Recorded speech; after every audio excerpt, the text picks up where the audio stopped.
Shalom Bapak Ibu Saudara sekalian. Selamat hari Minggu dan selamat mengikuti kebaktian ibadah pada hari ini 24 Maret 2024. Kami mengucapkan selamat datang kepada Bapak Ibu Saudara-saudari sekalian yang akan mengikuti kebaktian ibadah pada hari ini, dan khususnya kepada Bapak Ibu Saudara-saudari sekalian yang baru pertama mengikuti kebaktian di gereja kita ini. Selamat mengikuti, dan jika Bapak Ibu Saudara-saudari memerlukan informasi tentang pelayanan Gereja GKI Pamanukan, silakan menghubungi Majelis Jemaat atau Penatua Jimmy Situmorang. Berikutnya Biston Pagi.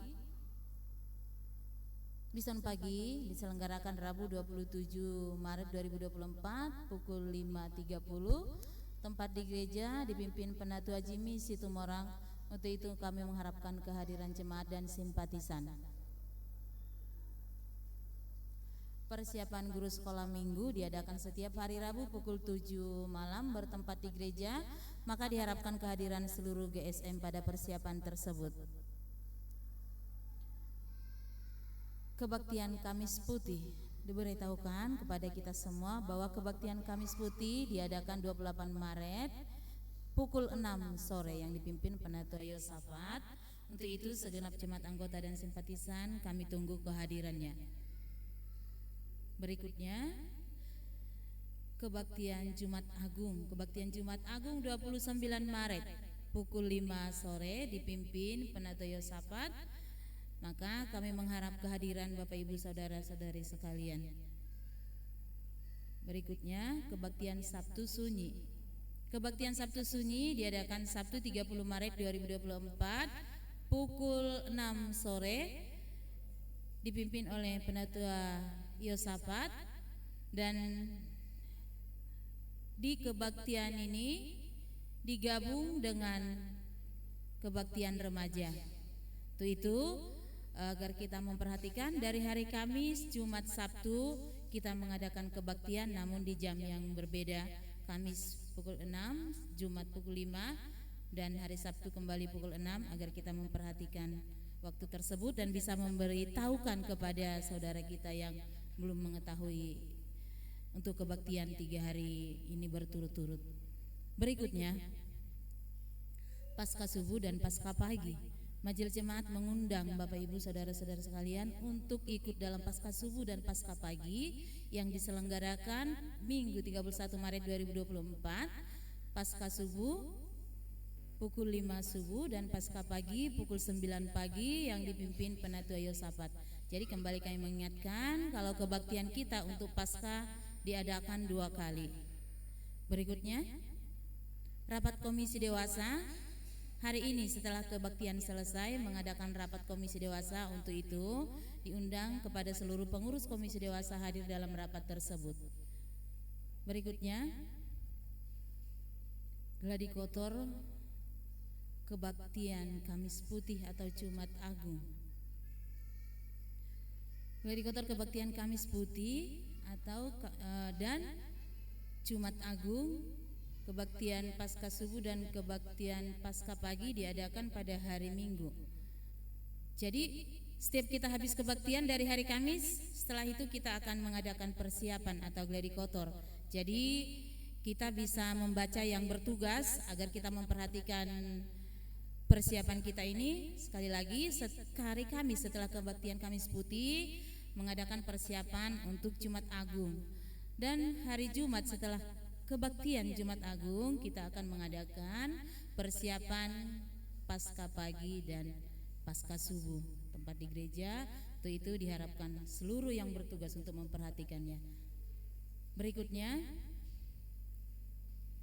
Perjamuan Kudus. Diberitahukan kepada jemaat bahwa hari Minggu 14 April 2024 pukul 9 Majelis Jemaat akan mengadakan pelayanan Perjamuan Kudus.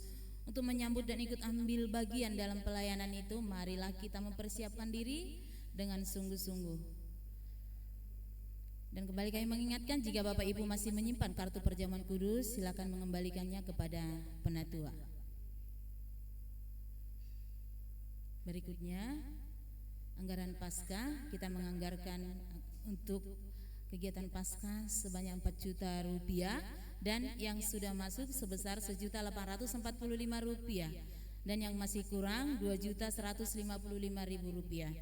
Untuk itu kami memohon partisipasi Bapak Ibu saudara-saudari sekalian untuk memenuhi kebutuhan kita, memenuhi dana tersebut. Bapak Ibu bisa membaca sekilas persembahan umat yang masuk.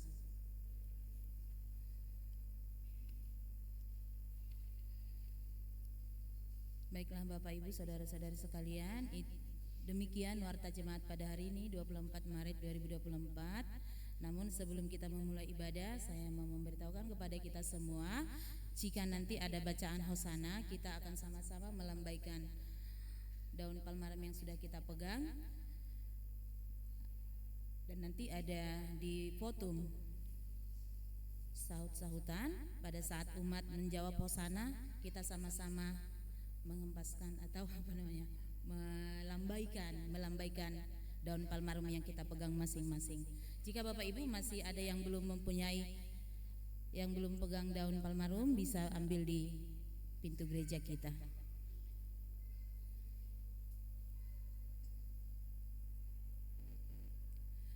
Marilah kita memasuki Minggu Prapaskah ke-6 ini dengan menyalakan sebuah lilin suluh yang menuntun langkah kita untuk menghayati teladan Kristus yang membawa damai sejati bagi setiap insan. Bukalah hati kepada Tuhan.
Keesokan harinya,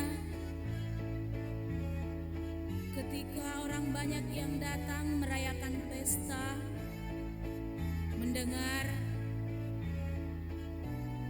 bahwa Yesus sedang dalam perjalanan menuju Yerusalem, mereka mengambil daun-daun palem dan pergi menyongsong Dia sambil berseru-seru.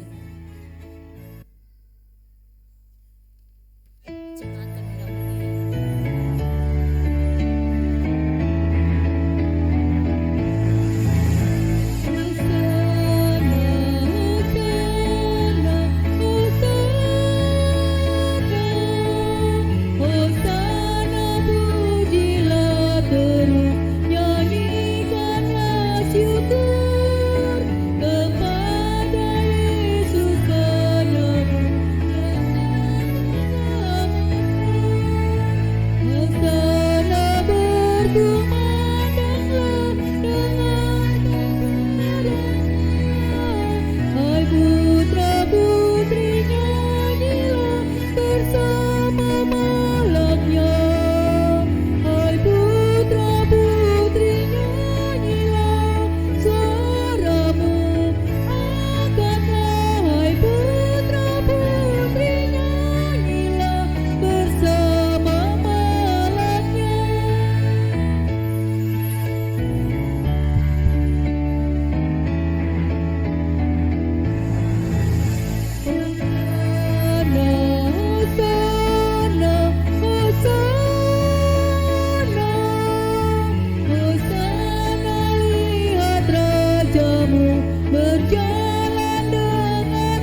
Pertolongan kita adalah di dalam nama Tuhan yang menjadikan langit dan bumi.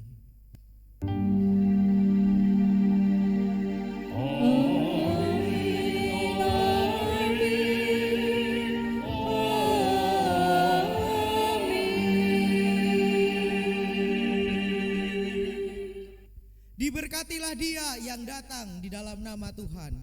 Hosana. Hosana bagi anak Daud, Raja Israel. Hosana. Hai putri Sion, lihatlah rajamu datang.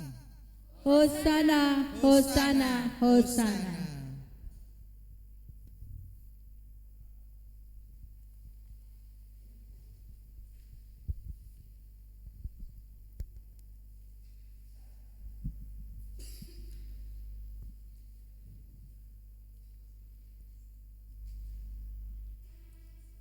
Menapaki Yerusalem, Yesus diperhadapkan pada dua pilihan: menjadi penguasa Israel sebagaimana keinginan masyarakat yang mengeluk-elukannya, atau menjadi pelayan yang menderita di dalam menaati kehendak Sang Bapa.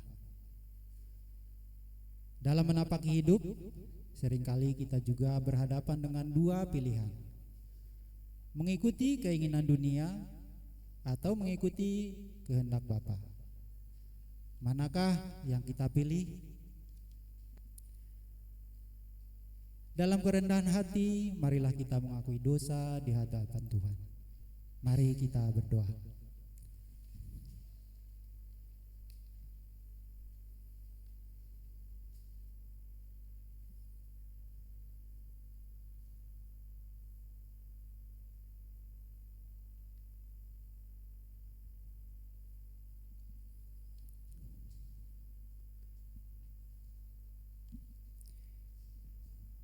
Ya Tuhan, sesungguhnya kami adalah orang-orang yang beruntung. Cinta-Mu telah menyelamatkan kami dari hukum kekal. Kendati demikian, kami menyadari akan kegagalan kami. Kami terkadang menyanyiakan keselamatan yang Kau berikan dengan tetap menghidupi manusia lama kami. Kami terkadang masih berjalan dengan kegelapan, padahal terang sudah tersedia.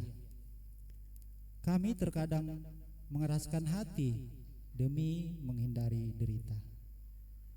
Ya Bapa, di dalam kerendahan hati, ampunilah kami.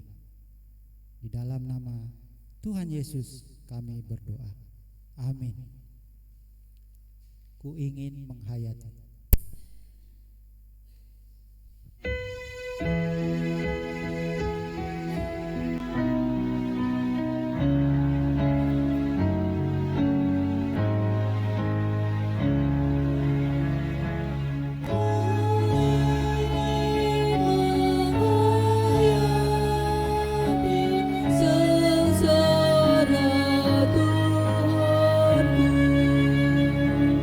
Semua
Bagi kita yang telah mengaku dosa dan bertekad untuk hidup baru, terimalah berita anugerah dari Tuhan yang tertulis dalam Mazmur 103 ayat 8 sampai 9. Tuhan adalah penyayang dan pengasih, panjang sabar dan berlimpah kasih setia.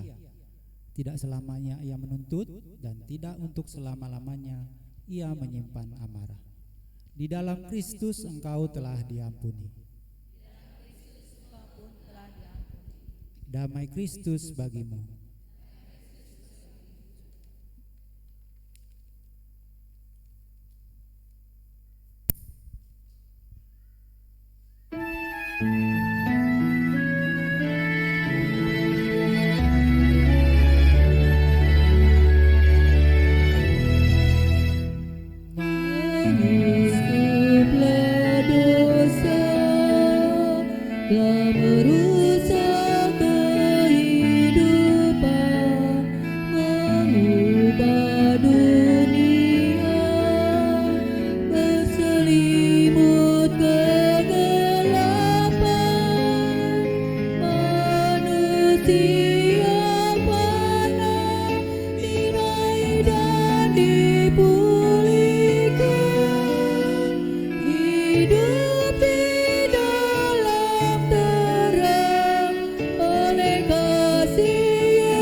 Mari kita berdoa.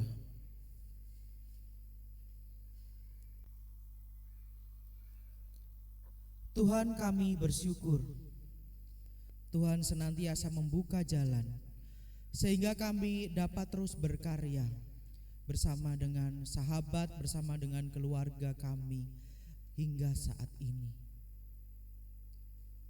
Bahkan ketika kami tidak berdaya, bahkan ketika kami menghadapi situasi yang sulit, bahkan ketika kami terhilang, Tuhan dengan setia mencari dan menyelamatkan kami, sehingga kehidupan kami senantiasa dekat dengan Tuhan, Sang Pemelihara kehidupan. Melalui bacaan firman Tuhan dan juga khotbah yang akan kami dengarkan, kami percaya Roh Kudus menolong kami, sehingga kami terus disadarkan bahwa Tuhan begitu dekat dengan kehidupan kami, memperbaharui, menyertai, dan juga membawa kehidupan kami semakin hari semakin lebih baik lagi. Terima kasih ya Tuhan, berfirmanlah karena kami siap untuk mendengar dan juga menghidupinya di dalam kehidupan kami. Di dalam nama Bapa, Anak, dan Roh Kudus kami berdoa. Amin.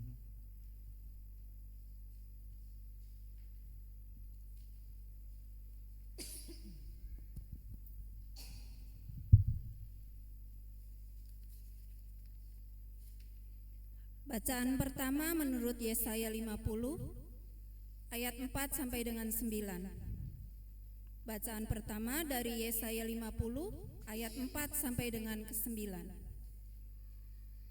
Tuhan Allah telah memberikan kepadaku lidah seorang murid, supaya dengan perkataan aku dapat memberi semangat baru kepada orang yang letih lesu. Setiap pagi ia mempertajam pendengaranku untuk mendengar seperti seorang murid.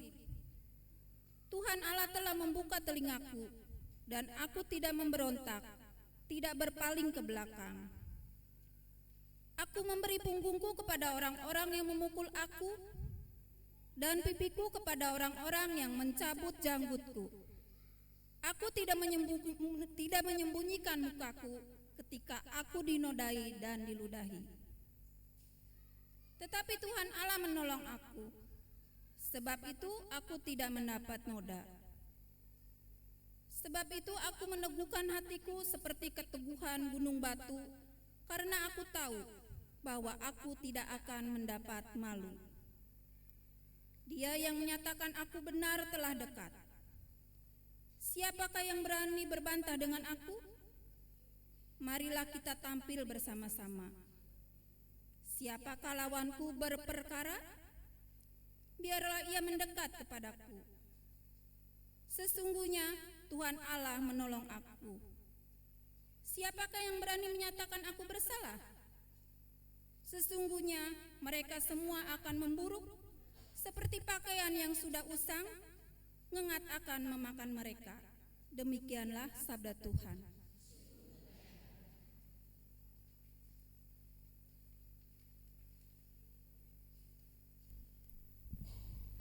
Marilah kita menanggapi bacaan tadi dengan menyanyikan Mazmur 31 ayat 8 hingga 17 secara berbalasan.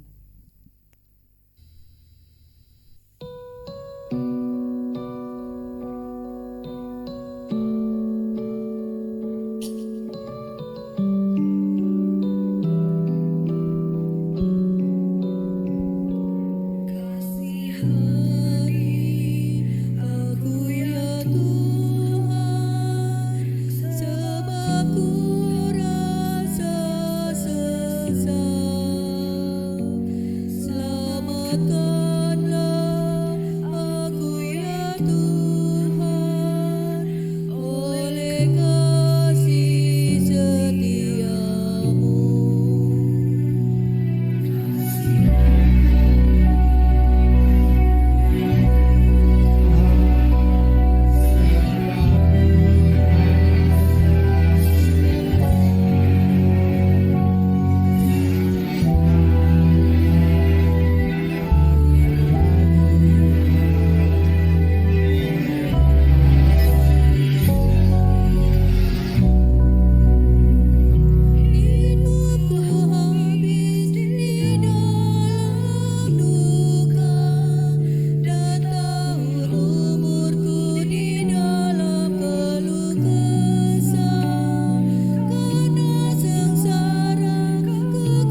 2 ayat 5 sampai 11. Bacaan kedua menurut Filipi 2 ayat 5 sampai 11. Hendaklah kamu dalam hidupmu bersama menaruh pikiran dan perasaan yang terhadap juga dalam Kristus Yesus, yang walaupun dalam rupa Allah tidak menganggap kesetaraan dengan Allah itu sebagai milik yang harus dipertahankan, melainkan telah mengosongkan dirinya sendiri dan mengambil rupa seorang hamba dan menjadi sama dengan manusia.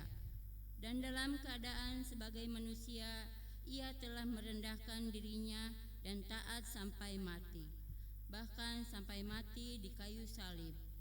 Itulah sebabnya Allah sangat meninggikan dia dan mengaruniakan kepadanya nama di atas segala nama, supaya dalam nama Yesus bertekuk lutut segala yang ada di langit dan yang ada di atas bumi dan yang ada di bawah bumi, dan segala lidah mengaku Yesus Kristus adalah Tuhan, bagi kemuliaan Allah Bapa.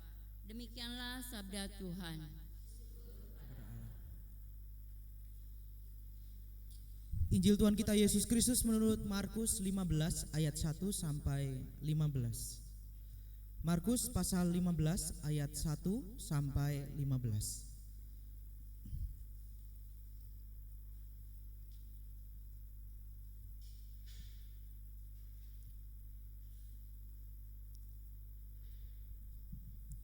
Yesus di hadapan Pilatus. Pagi-pagi benar, imam-imam kepala bersama tua-tua dan ahli Taurat dan seluruh mahkamah agama sudah bulat mufakatnya. Mereka membelenggu Yesus lalu membawanya dan menyerahkannya kepada Pilatus. Pilatus bertanya kepadanya, "Engkaukah Raja orang Yahudi?" Jawab Yesus, "Engkau sendiri mengatakannya." Lalu imam-imam kepala mengajukan banyak tuduhan terhadap dia. Pilatus bertanya pula kepadanya, katanya, "Tidakkah engkau memberi jawab? Lihatlah betapa banyaknya tuduhan mereka terhadap engkau." Tetapi Yesus sama sekali tidak menjawab lagi, sehingga Pilatus merasa heran. Telah menjadi kebiasaan untuk membebaskan satu orang hukuman pada tiap-tiap hari raya itu menurut permintaan orang banyak. Dan pada waktu itu adalah seorang yang bernama Barabas sedang dipenjarakan bersama beberapa orang pemberontak lainnya. Mereka telah melakukan pembunuhan dan pemberontakan. Maka datanglah orang banyak dan meminta supaya sekarang kebiasaan itu diikuti juga. Pilatus menjawab mereka dan bertanya, "Apakah kamu menghendaki supaya aku bebaskan raja orang Yahudi ini?" Ia memang mengetahui bahwa imam-imam kepala telah menyerahkan Yesus karena dengki. Tetapi imam-imam kepala menghasut orang banyak untuk meminta supaya Barabaslah yang dibebaskan bagi mereka. Pilatus sekali lagi menjawab dan bertanya kepada mereka, "Jika begitu, apakah yang harus kuperbuat dengan orang yang kamu sebut raja orang Yahudi ini?" Maka mereka berteriak lagi, katanya, "Salibkan dia!" Lalu Pilatus berkata kepada mereka, "Tetapi kejahatan apakah yang telah dilakukannya?" Namun mereka makin keras berteriak, "Salibkan dia!" Dan oleh karena Pilatus ingin memuaskan hati orang banyak itu, ia membebaskan Barabas bagi mereka. Tetapi Yesus disesahnya, lalu diserahkannya untuk disalibkan. Demikianlah Injil Yesus Kristus. Berbahagialah setiap kita yang mendengarkan firman Allah dan yang memeliharanya. Hosana.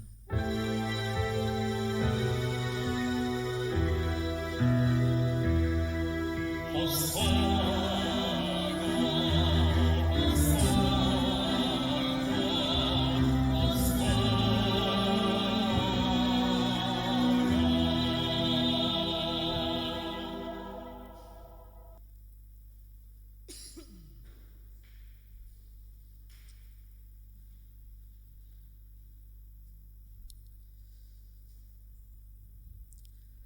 Nasi goreng, nasi bakar.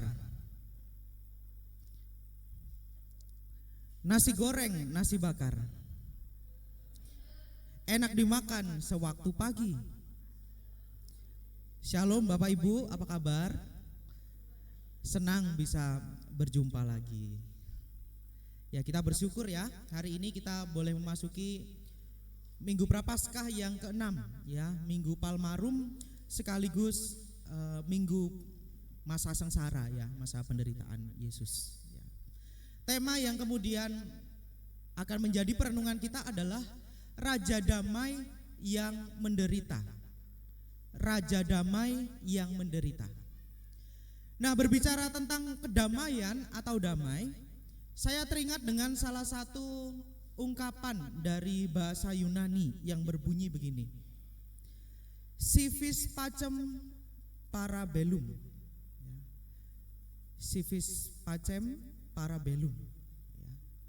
Yang artinya, jika kamu menghendaki perdamaian, maka siaplah untuk berperang. Jika kamu menghendaki perdamaian, maka bersiaplah untuk berperang. Pengen damai, kok malah perang dulu? Ya memang begitu. Ya, rugi dong? Ya enggak. Ya ruginya banyak sih.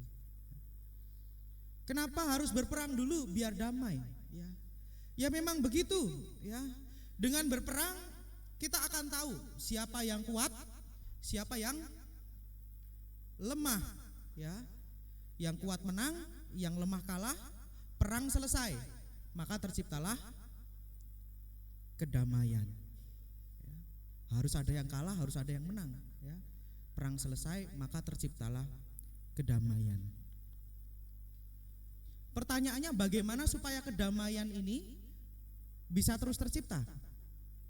Ada yang menang, ada yang kalah, damai. Bagaimana supaya terus tetap damai?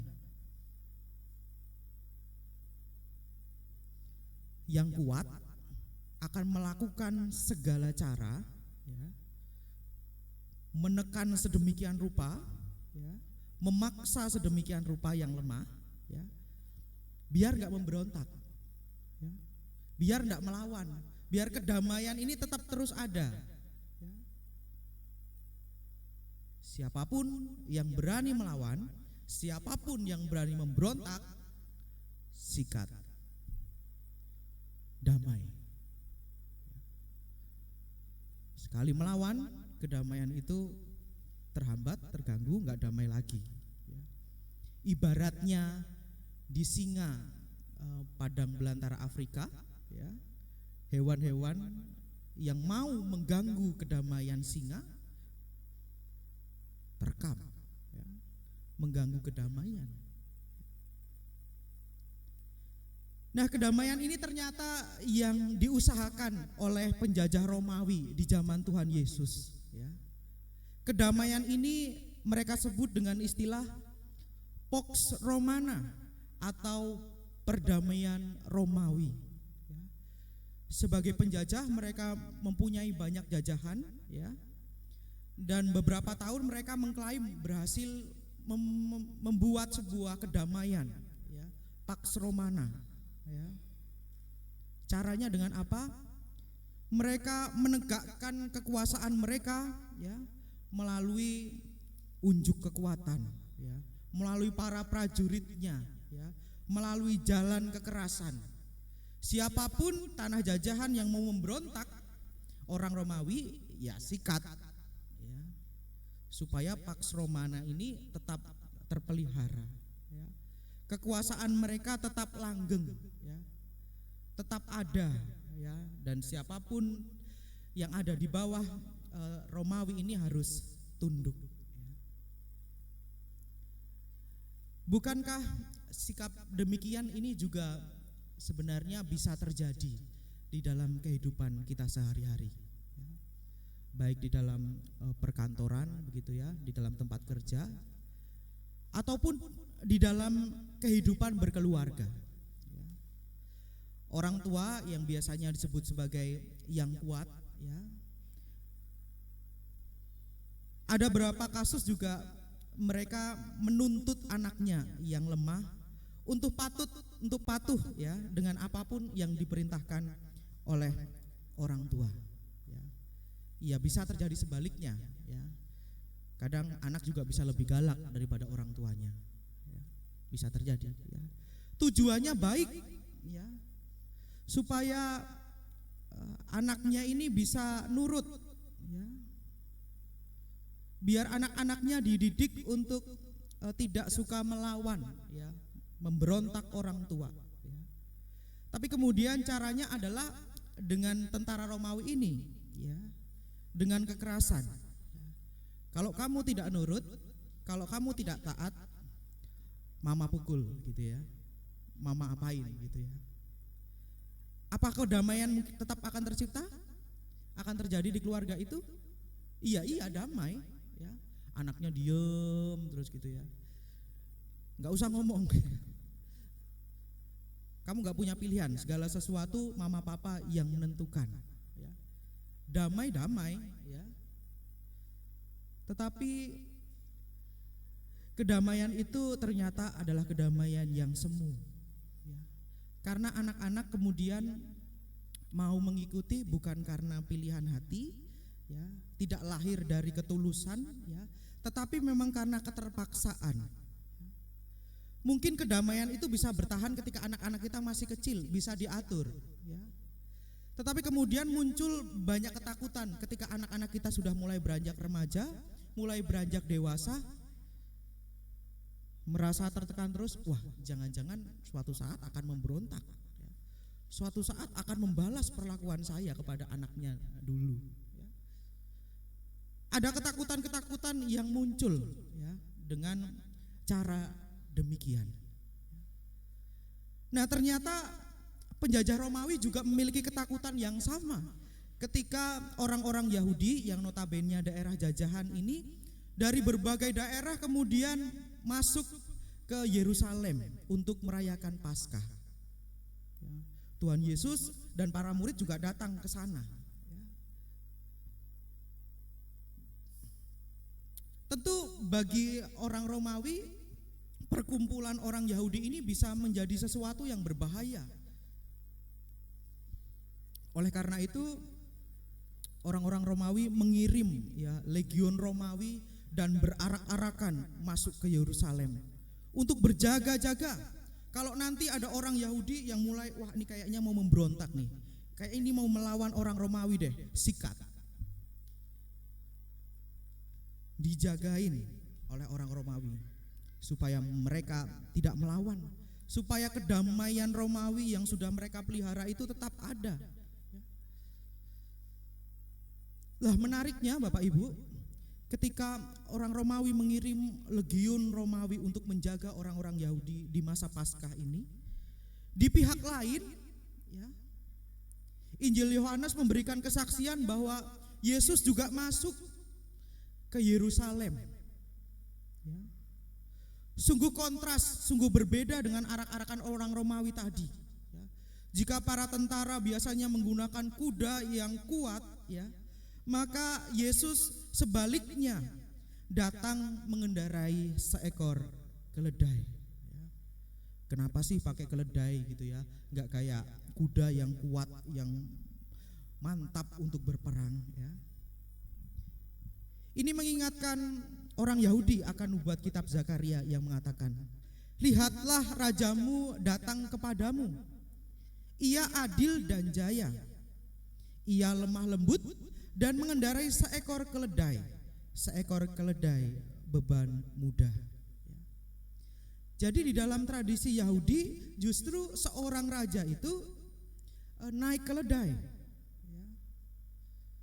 Tandanya nubuatnya seorang raja itu naik keledai. Dengan mengingat itu, maka orang Yahudi lalu ingat, ya, mereka berseru-seru ketika Yesus berjalan, begitu ya. Mereka berkata Hosana, yang berarti kami mohon selamatkanlah. Wah, raja yang dinanti-nantikan ini sudah datang. Dan orang Yahudi memiliki pikiran, ketika raja ini sudah datang, maka mereka mengharapkan, mereka meminta supaya Yesus sebagai raja ini kemudian melawan, bahkan menghukum orang-orang Romawi yang telah menyengsarakan kehidupan mereka.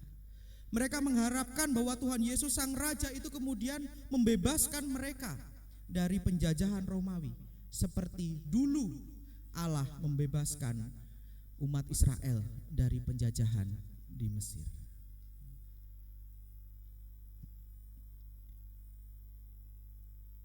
Saya berefleksi dengan permintaan orang Yahudi ini, meminta Tuhan untuk melawan, meminta Tuhan untuk menghukum orang yang jahat kepada mereka. Saya juga pernah mendengar orang Kristen berkata, Tuhan tolong lawan, kalau perlu azablah orang-orang yang berbuat jahat kepada saya. Kalau bisa azabnya seberat-beratnya. Dia sudah jahat, tolong diazab, dihukum, biar kapok.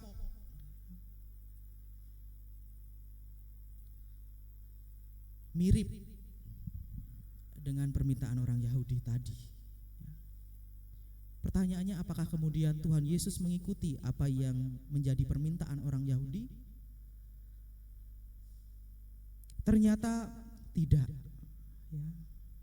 Gambaran bahwa Tuhan akan menghukum, akan melawan dengan kekerasan, itu tidak cocok dengan apa yang dinubuatkan oleh kitab Nabi Zakaria tadi. Mereka gagal memahami Yesus, makna Yesus sebagai raja. Yesus bukanlah raja yang datang untuk memperkeruh permusuhan, melakukan kekerasan balik atau memicu peperangan. Justru ia datang dengan makna yang sebaliknya. Di dalam Zakaria 9 ayat 10 dikatakan, busur perang akan dilenyapkan, ia akan memberitakan damai kepada bangsa-bangsa. Ia tidak datang untuk mencerai-beraikan atau membuat dunia semakin panas dengan peperangan, dengan kekerasan, tetapi Tuhan hadir justru untuk mendamaikan. Tuhan Yesus hadir justru membawa kabar baik bagi orang miskin, orang yang seringkali tidak dianggap, tidak dihormati karena statusnya, orang-orang sakit yang ditinggalkan oleh keluarganya karena dianggap kotor, orang-orang berdosa justru dirangkul dan diampuni. Dengan demikian, doa seharusnya bagi kita orang Kristen bukan hukum dia, bukan azab orang-orang yang berbuat jahat kepada kita, tetapi minta tolong, Tuhan damaikan aku dengan dia yang berbuat jahat kepada saya. Damaikan, sebab engkaulah Raja damai yang mendamaikan itu.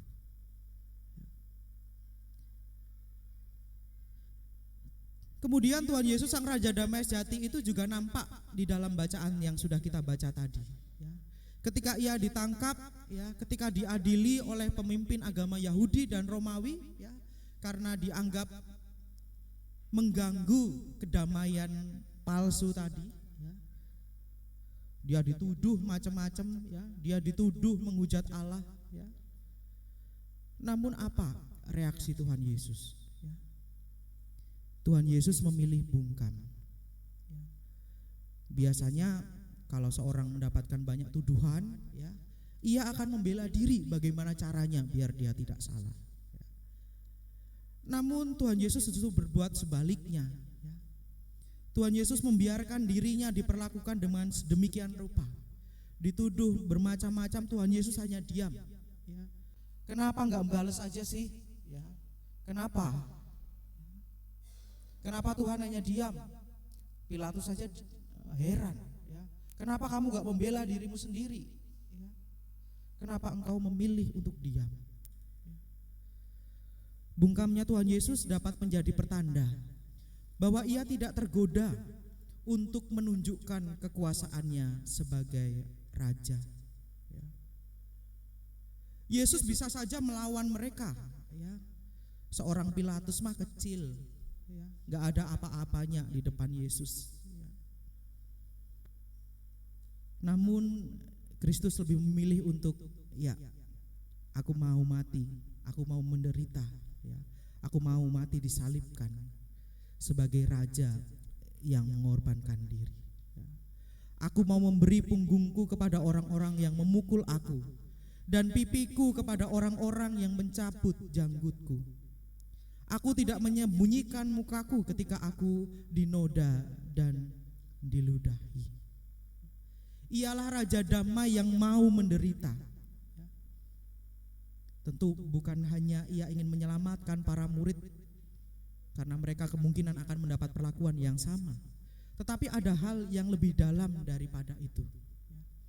Pengorbanan Kristus adalah menjadi pendamai antara Allah dan manusia yang relasinya sudah rusak karena dosa manusia itu sendiri. Inilah kedamaian yang sejati, bukanlah kedamaian semu yang lahir dari pemaksaan, dari kekerasan. Tetapi Yesus menghadirkan damai itu dengan cinta dan pengorbanan. Bapak Ibu yang terkasih di dalam Tuhan, orang Kristen atau gereja kini juga dipanggil untuk meneladani Kristus, menghadirkan perdamaian sejati di dalam kehidupan kita. Bagaimana caranya?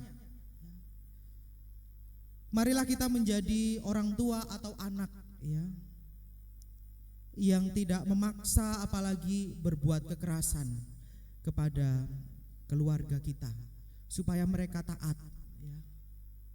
Itu tadi hanya bertahan beberapa tahun, suatu saat dia bisa memberontak, bisa membalas dengan yang lebih kejam lagi, gitu ya. Tetapi ajaklah mereka untuk berdialog, ya. Kamu pengennya apa, mama pengennya apa, yuk kita ngobrol. Kamu pengen ini, kamu pengen ke situ, ayo kita ngobrol. Dialog lah yang terjadi. Sehingga anak-anak ketika mau ngobrol, mau memutuskan sesuatu, mau mengikuti sesuatu, ia lahir dari ketulusan hatinya, dengan kesadarannya, bukan karena dipaksa. Sebagai gereja, kita juga mengenal ada 3 tugas panggilan gereja. Diakonia, apalagi koinonia, dan juga marturia. Inilah identitas gereja. Koinonia adalah persekutuan. Persekutuan yang tidak hanya kumpul-kumpul begitu ya, tetapi marilah kita mengembangkan persekutuan ini sebagai rumah yang aman bagi semua. Ketika tidak ada bullying di dalamnya, ketika tidak ada diskriminasi di dalamnya, ketika tidak ada penghakiman satu dengan yang lain, dan ketika kita sebagai satu persekutuan mau juga mendamaikan mereka yang berselisih seperti Tuhan Yesus sendiri yang mendamaikan manusia dengan Allah. Diakonia atau pelayanan tidak hanya merupakan aksi memberi, tetapi mari kita mengembangkan diakonia sebagai ruang untuk kita juga melayani bukan hanya di dalam gereja tetapi juga di luar gereja. Kita punya beasiswa, menolong mereka untuk mendapatkan pendidikan yang layak. Kemudian yang terakhir adalah marturia atau kesaksian. Kesaksian yang hidup, ya. Ketika kita mau menjadi aktif misalnya di dalam kehidupan bermasyarakat begitu ya. Ketika kita mau mengasihi tanpa batas, tanpa membedakan suku atau agama gitu ya. ketika kita mau menjadi juru damai juga bagi yang berselisih antar agama, ya, itu juga merupakan bagian bagi kita menghadirkan kedamaian di dalam dunia. Kita semua tahu bahwa segala tugas itu bukan tugas yang mudah. Kita harus mengorbankan waktu, kita harus mengorbankan tenaga, kita harus mengorbankan pikiran, kita harus mengorbankan dana. Namun marilah kita ingat juga bahwa Tuhan Yesus pun mau berkorban bagi dunia dengan kita. Maukah kita juga turut berkorban supaya melalui gereja, melalui kehidupan kita, Allah yang sudah berkarya dan akan terus berkarya menghadirkan perdamaian di dalam dunia akan nyata melalui pelayanan kita. Selamat memasuki masa Minggu Palmarum dan juga Minggu Sengsara. Tuhan memberkati. Amin.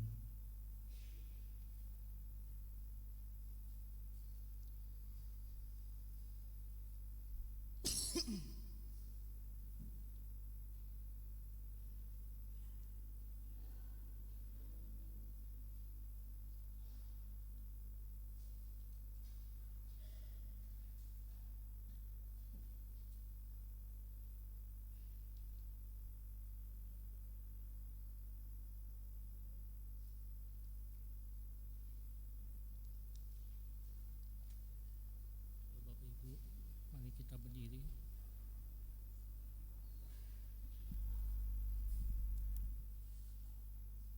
Mari kita bersama dengan umat Allah di masa lalu, masa kini, dan masa depan, mengingat janji baptisan kita dengan mengikrarkan pengakuan iman rasuli.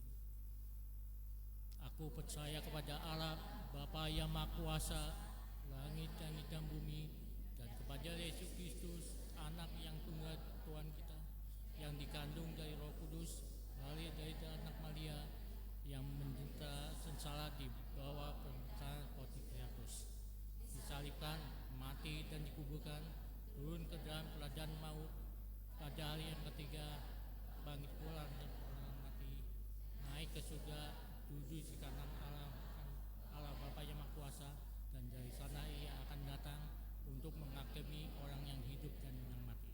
Aku percaya kepada Roh Kudus, gereja yang kudus dan HAM, persekutuan orang kudus, pengampunan dosa, kebangkitan orang mati, dan hidup yang kekal. Amin.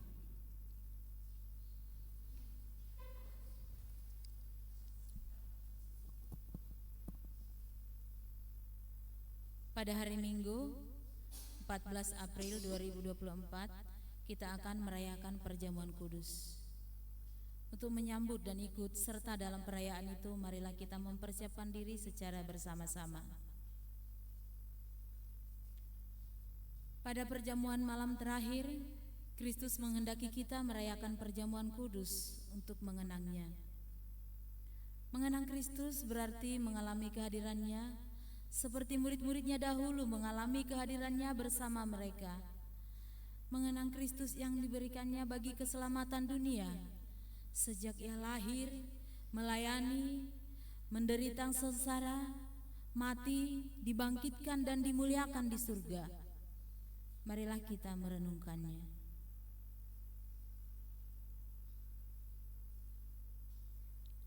Apakah saudara benar-benar rindu untuk berjumpa secara pribadi dengan Kristus? Untuk mengalami kasih, kuasa, dan kebenarannya yang membaharui hidup saudara?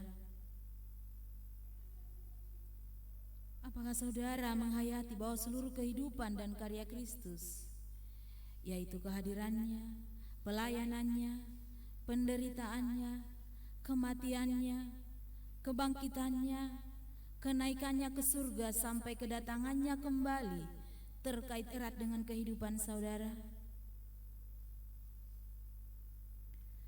Pada perjamuan malam terakhir, ketika Kristus memecah roti dan mengangkat cawan, Ia membagikan tubuh dan darahnya sendiri kepada murid-muridnya.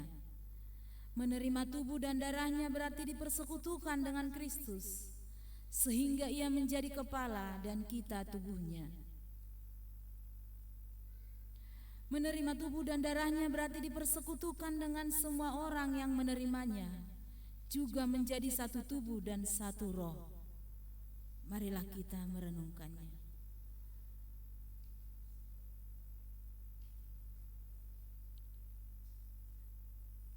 Apakah saudara menghayati bahwa Kristus adalah kepala seluruh kehidupan saudara dalam hidup berjemaat dan bermasyarakat, dalam keluarga dan pekerjaan saudara?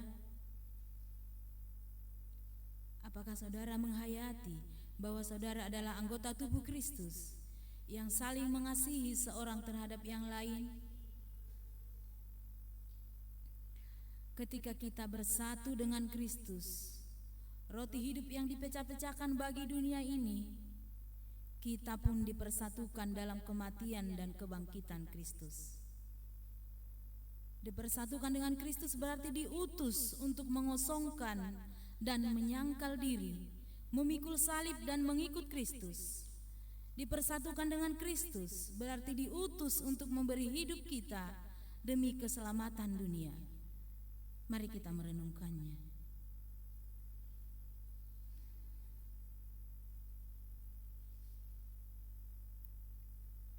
Apakah dalam persekutuan dengan Kristus saudara mau berkurban dan menjadi berkat bagi sesama saudara? Apakah saudara menyadari bahwa sebagai anggota tubuh Kristus di tengah dunia, saudara menjadi mata dan telinga bagi Kristus yang melihat dan mendengarkan, serta peduli terhadap kebutuhan dan masalah sesama saudara? Sudahkah saudara menjadi mulut bagi Kristus yang menyuarakan kebenaran dan keadilan dalam lingkungan saudara? Sudahkah saudara menjadi tangan bagi Kristus yang berkarya memperjuangkan damai sejahtera di muka bumi?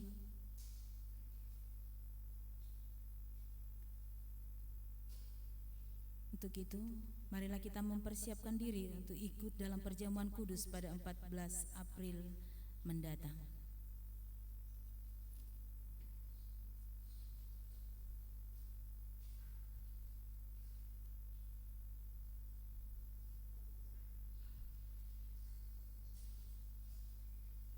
Saudara, mari kita bersama-sama memasuki doa syafaat kita.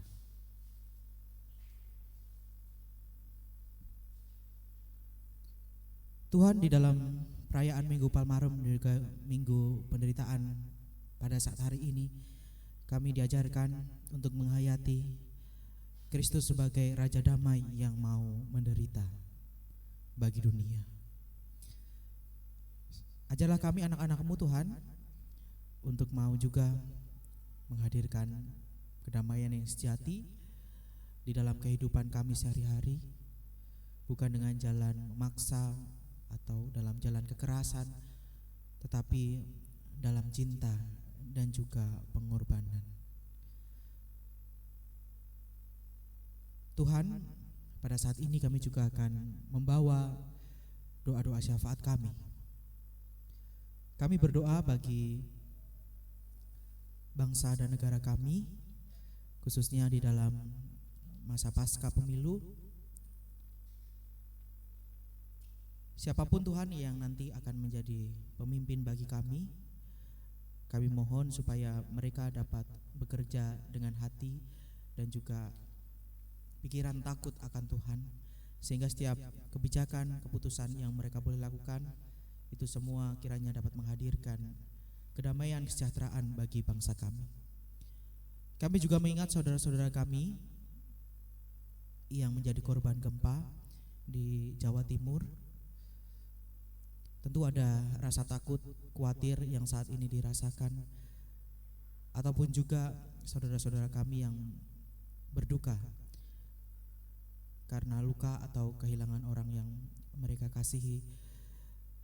Tuhan, kami percaya bahwa di tengah rasa duka, rasa khawatir yang ada, mereka tidak berjalan sendiri, tetapi Tuhan hadir di dalam kehidupan mereka, baik melalui tim SAR ataupun keluarga yang turut hadir membawa kekuatan bagi saudara-saudara kami ini. Bapa Surgawi, kami juga berdoa bagi gereja-Mu GKI Pamanukan di tengah segala kehidupannya. Khususnya ketika kami minggu ini akan merayakan Trikti Hari Suci, Tuhan, kiranya Engkau memberkati kami dengan kesehatan dan juga keselamatan, sehingga kami dapat ikut turut terlibat di dalam setiap kebaktian yang ada, sehingga kami dapat menghayati kasih pengorbanan Kristus di kayu salib yang boleh menjadi pendamai antara kami dengan Allah yang putus karena kesalahan, karena dosa kami sendiri. Tuhan Yesus, kami juga berdoa bagi saudara sahabat yang saat ini sedang sakit atau menjalani proses pemulihan. Kami mengingat Bapak Wihartono, Ibu Yuliana, Ibu Sundari, dan seluruhnya yang tidak dapat kami sebutkan satu persatu. Tuhan, kami bersyukur untuk proses penanganan obat-obatan yang terus berjalan. Kami percaya Tuhanlah yang juga terus menemani proses pemulihan itu melalui media apapun yang dipakai. Kiranya itu semua boleh membawa pemulihan bagi saudara-saudara kami. Kami rindu untuk berjumpa dengan mereka dengan keadaan yang sehat, dengan yang pulih kembali. Tuhan, kami juga membawa segenap pergumulan kami, pribadi lepas pribadi, dan juga keluarga kami di tengah segala pergumulan yang saat ini sedang dihadapi, entah relasi keluarga, usaha dan pekerjaan, ataupun saudara-saudara kami yang bergumul di dalam mencari pekerjaan ataupun juga pasangan hidup. Ada yang bergumul juga tentang kehadiran buah hati di dalam kehidupan mereka. Tuhan, kami sungguh bersandar, berserah kepada Tuhan, sebab kami percaya apapun yang Tuhan perbuat bagi kami, itulah yang terbaik bagi kami semuanya. Terima kasih Tuhan, inilah doa syafaat kami yang kami nyatakan di dalam nama Tuhan Yesus Kristus yang telah mengajar kami berdoa demikian. Bapa kami yang di surga, dikuduskanlah namamu, datanglah kerajaan-Mu, jadilah kehendak-Mu di bumi seperti di surga. Berikanlah kami pada hari ini makanan kami yang secukupnya, dan ampunilah kami akan kesalahan kami, seperti kami juga mengampuni orang yang bersalah kepada kami. Dan janganlah bawa kami ke dalam pencobaan, tetapi lepaskanlah kami dari yang jahat, karena Engkaulah yang punya kerajaan dan kuasa dan kemuliaan sampai selama-lamanya. Amin.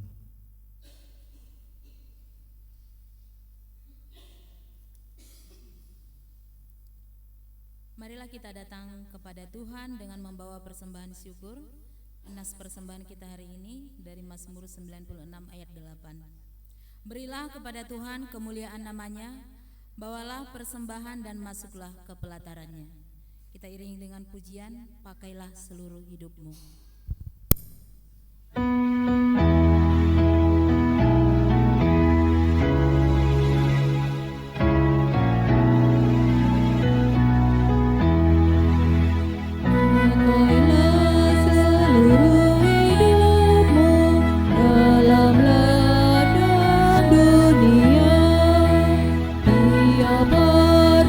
Dan talentamu bergunakan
berdoa.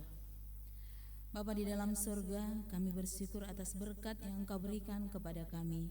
Sebagai Raja, Engkau memerhatikan kami, bahkan rela menderita untuk kami. Dalam syukur kami membawa persembahan kepadamu.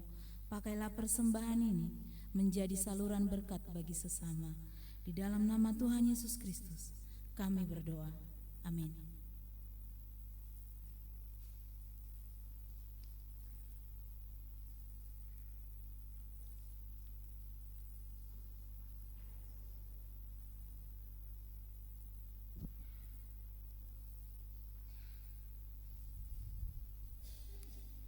Umat yang terkasih, marilah kita meneladani Tuhan Yesus yang telah memilih jalan kebenaran sekalipun menderita.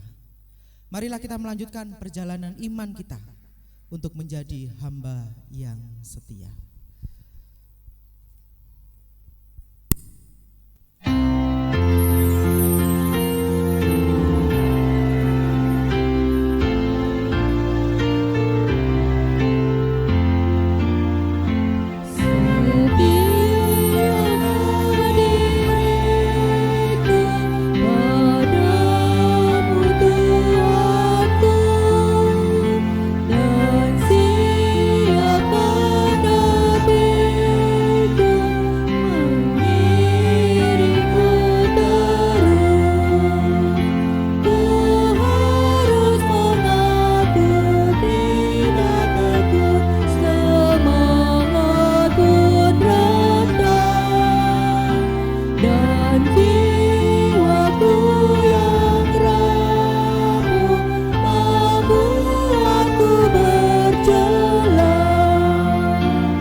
Saudara, mari kita mengarahkan hati kita kepada Tuhan.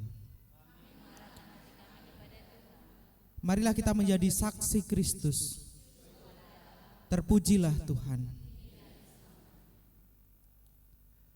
Allah sumber segala anugerah yang telah memanggil kita dalam Kristus kepada kemuliaannya yang kekal, akan melengkapi, meneguhkan, menguatkan, dan mengokohkan kita sekalian, supaya kita ketika kita menderita untuk sementara, Dialah yang punya kuasa sampai selama-lamanya. Amin.